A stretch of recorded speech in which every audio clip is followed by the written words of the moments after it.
어떻게 나오시게 된? 찍어서? 저는 막내니까. 저도 예산실에서 시작해서 지금 3년 차인데 한 번도 온대 안 걸린 거를 이렇게 넘어가나 했는데 이번에 또 정확하게 또 과 막내로서 나오게 됐습니다. 복지과, 고용과, 중소벤처예산과. 이번에 이제 사실 예산안이 약자복지이다 보니까 세 개 분야가 가장 또 중점되는 약과죠. 약자들이 너무 친절한 경제 돋보기 온라인 대변인 브리핑. 안녕하세요. 기획재정부 온라인 대변인 박은결입니다. 지난 8월 말에 2024년도 예산안이 발표되었는데요. 내년도 예산안이 우리의 삶에 어떤 영향을 미칠지에 대해서 오늘은 알아보도록 하겠습니다. 이번 예산안 준비로 고생하신 사무관님들 모셨는데요. 인사 부탁드리겠습니다. 네, 안녕하세요. 복지예산과 김정도 사무관입니다. 안녕하세요. 고용예산과 박진영 사무관입니다. 안녕하세요. 산업예산과 이동희 사무관입니다. 네, 우리 이동희 사무관님은 작년에도 예산안 주제로 온대브리핑 출연하셨었는데 이번에 같은 주제로 2번 나오셨어요. 소감이 어떠세요? 안 떨릴 줄 알았는데 너무 떨리고 어색하다. 네. 자, 그러면 오늘 이제 시청자 여러분들이 내년도 예산안이 본인들의 삶에 어떤 영향을 미칠지 좀 잘 이해하실 수 있도록 좀 설명을 부탁드리고 싶습니다. 네, 이번 예산안의 가장 큰 특징은 알뜰하게 절감한 예산으로 살뜰하게 민생을 살핀다는 건데요. 특히 약자 복지 강화에 집중을 많이 한 것 같아요. 그렇죠? 네, 두텁고 촘촘한 지원을 통한 따뜻한 동행을 위해 약자 복지에 힘을 좀 실었습니다. 네, 이번에 보니까 가장 눈에 띄는 게 기초생활보장제도를 강화하기 위해서 생계급여를 인상을 하는 것 같아요. 이게 급여액뿐만이 아니라 그 기준도 확대를 했더라고요. 그렇죠? 네, 그렇습니다. 지금 화면으로 내년도 예산안에 따른 생계급여, 가급여 인상 효과를 보고 계신데요. 4인 가족 가구를 기준으로 살펴보면 월 21만 3천 원, 13.2%가 인상됩니다. 그리고 하나 더, 온대님 말씀대로 생계급여 지급 소득 기준이 중위 30%에서 32%로 완화됩니다. 이렇게 되면 약 3만 9천 가구가 신규로 생계급여 혜택을 받게 됩니다. 네, 김 사무관님 담당 업무가 노인, 장애인 관련 복지 예산이던데 이 부분 특히 살펴보니까 의료급여에서 중증 장애인에 대해서 기존에 부양의무자 기준이 있었는데 이 부분 없애기로 했죠? 네, 기존에는 의료급여의 경우 일정 소득 이상의 부모나 자녀가 있으면 받을 수 없었는데요. 내년부터 중증장애인에 대해서는 본인 가구의 소득과 재산만을 고려해 적용할 예정입니다. 약 3만 5천 명의 중증장애인 가구를 지원해 가구당 연간 약 34만 원의 의료비용 절감 효과를 안겨드릴 수 있을 것으로 예상하고 있습니다.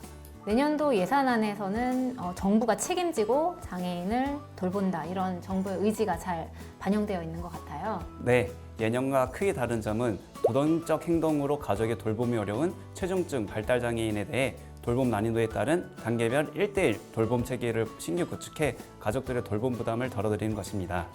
네, 장애인에 대해서 잘 돌봐주는 돌봄 정책도 중요하지만 사실은 궁극적으로는 자립을 위한 지원도 중요할 것 같은데요. 네, 그래서 내년에는 장애인에 대한 돌봄 정책 외에도 취업 계획 수립과 훈련, 실제 취업까지 통합 지원하는 장애인 취업 성공 패키지도 11,000명에서 13,000명으로 확대 지원하고 신규로 조기 취업 수당도 도입해 민간 취업 촉진과 취약계층 일자리 확대를 지원합니다. 네, 장애인 연금도 좀 오르죠? 네, 올해 최대 월 40만 3천 원의 장애인 연금을 내년에는 41만 4천 원으로 인상해 소득 보장을 강화할 것입니다. 네, 연금 오른 얘기가 나온 김에 살펴보면 어르신들의 기초연금도 조금 인상되는 것 같아요. 네, 65세 이상 소득하위 70%에 해당하는 어르신들에게 지급하는 기초연금 기준연금액이 월 32만 3천 원에서 월 33만 4천 원으로 인상되고 지급 인원도 665만 명에서 700만 6천 명으로 확대됩니다. 어르신 관련된 예산은 소득과 돌봄도 강화가 되었지만은 무엇보다도 일자리 확충에 신경을 쓰신 것 같아요. 네, 맞습니다. 노인 일자리 역대 최고 수준인 14만 7천 명을 확대해 약 103만 명의 어르신에게 일자리를 제공합니다. 노인 인구 1,000만의 시대니까 약 10%의 어르신들에게 일자리를 제공하는 셈인데요. 여기에 그치지 않고 노인 일자리 수당도 6년 만에 공익형 일자리는 월 2만 원에서 사회 서비스형 일자리는 월 4만 원까지 인상합니다. 네, 고령화 시대에 맞게 앞으로도 어르신 일자리 창출과 지원이 계속 강화돼야 될 것 같습니다. 기왕 일자리 얘기가 나온 김에 필요한 만큼 또 어렵기도 한 주제죠. 청년 일자리에 대한 얘기를 좀 해야 될 것 같은데요. 양질의 청년 일자리를 위해서 종합지원체계 구축 관련된 예산을 마련을 하셨죠. 청년들의 실질적인 수요를 고려해 수혜자별로 맞춤형 종합지원 체계를 구축해 지원할 예정입니다. 취업을 포기하고 쉬고 있는 니트 청년을 발굴, 예방하기 위한 플랫폼을 신설하고 상담, 일경험, 직장 조기 적응까지 종합 지원합니다. 대학 일자리 플러스 센터를 통해 대학 및 직업계고 재학생을 대상으로 맞춤형 고용 서비스를 대폭 확대하고 청년들의 취업 비용 부담 경감을 위해 산업인력공단에서 수행하는 493개 국가기술 자격 시험 응시료를 연 최대 3회까지 50% 감면해 드립니다. 또 청년이 원하는 직무를 탐색할 수 있도록 일경험 지원도 확대합니다. 첨단 산업과 대기업, 해외 등 양질의 취업을 원하는 청년들을 위한 교육, 훈련, 취업 지원도 대폭 강화하는 한편 상대적으로 청년층에게 인기가 없어 구인난을 겪는 기업 지원을 위해 비닐자리 업종에 취업하는 청년에게 장려금 지급을 신설합니다. 네, 제가 전에 산업단지도 한번 가본 적이 있는데 비닐자리 문제를 해소하기 위해서는 산업단지의 근무 여건 개선하는 것도 아주 중요할 것 같아요. 관련된 예산안이 이번 대책에 마련되어 있나요? 산업단지 내 청년들이 선호하는 문화센터, 아름다운 거리, 기숙사형 오피스텔, 카페 같은 편의시설 확충을 위한 예산이 신규 편성되거나 확충되었습니다. 또한 공장 환경 개선을 위한 예산도 신규 편성했습니다.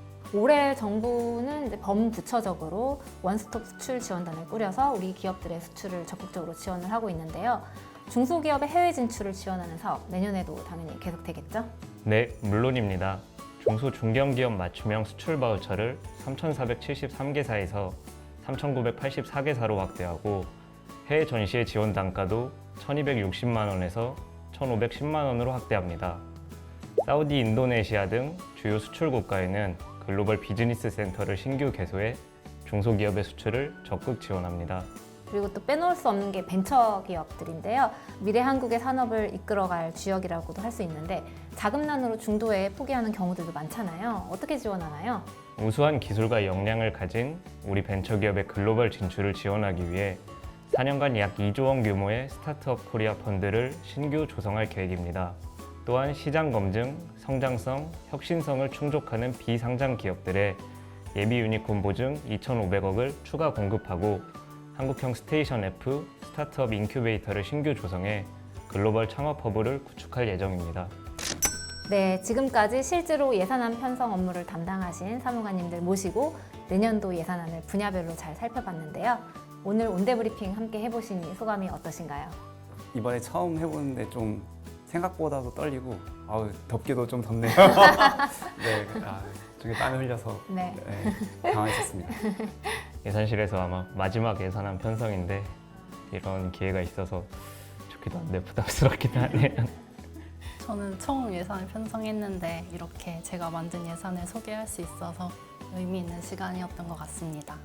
앞으로도 내년도 예산안과 관련해서 청년, 일상생활, 그리고 여러 가지 이생 예산들에 대해서도 알기 쉽게 설명하는 다양한 홍보 영상들이 속속 업로드될 예정이니까 기획재정부 유튜브 채널 구독과 좋아요 알림 설정 부탁드립니다. 네, 저는 다음 주에도 여러분들을 찾아뵙겠습니다. 시청해주셔서 감사합니다.